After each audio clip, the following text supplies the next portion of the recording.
it happens every year. There's always these wild things. That's why I think the South of all the brackets of all the regions, I think that's the one that could get crazy, and that could be where the bracket busting comes.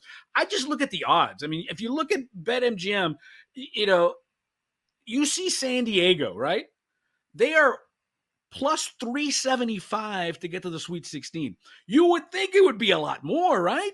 But why is it only plus 375 for UC San Diego to get to the Sweet 16? Now, you get to the Elite Eight, now it's crazy numbers. It's 20-1. But that's why I think there's something there. I think UC San Diego has got some favorable matchups. And again, I think because they make teams turn the ball over, that's why I think they beat Michigan. Now, we're going to have to get a little lucky in the second round because you get A&M, but you never know. These kids don't know any better. They're young. They're West Coast kids. No one's ever heard of these guys. They've got a great player who's the Big West Player of the Year. Again, I look at plus 375 for UC San Diego to get to the Sweet 16, and I think to myself, why is that? That's a really good point. Because even the spread, like plus 2.5 for UC San Diego over Michigan, you take a Big Ten champion and you put them against a non-Power 5 team, you'd think that would be, especially in the tournament where Michigan has a ton of experience in the tournament. Their head coach has experience in the tournament. You'd think that number would be more like 4.5, something like that. So It is a little, that game, I'll give you that it's fishy.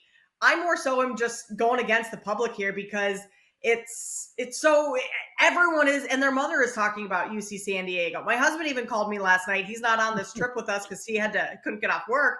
But he was like, I think I like UC San Diego. I might take them in my bracket.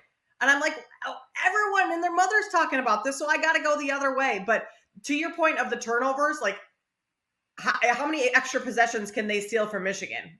If that's the case, like they have a shot at this, and getting to the Sweet 16 at that price, that's fishy to me. So you may be on to, I might be flipping my bracket once again, even before it starts.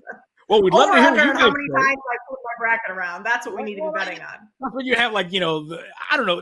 Are you one of those people that fills out like 10 brackets? Like I always feel like there's something unseemly. I may fill out maybe one, maybe two. My son, who was a freshman in high school, said, Dad, I got 2 brackets. I got a fun bracket and I got a chalky bracket. And the fact that my son said chalky says, I don't know what kind of a role model I've been. I'm either super proud or a little worried that my son used the word chalky. But that's a whole different story.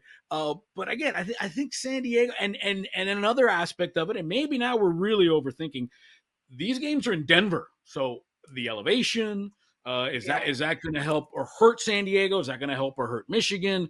At the end of the day, I think experience is what really wins out in these tournaments. And I think we showed that with North Carolina. I think somebody said, "Are you a tournament team or you are a team that should be in the tournament?" And North Carolina proved last night that they're a tournament team, not a team that should be in the tournament. So that's the only thing that gives me a little pause with UC San Diego. But again, over at BetMGM, you see plus 375 for San Diego to get to the Sweet 16.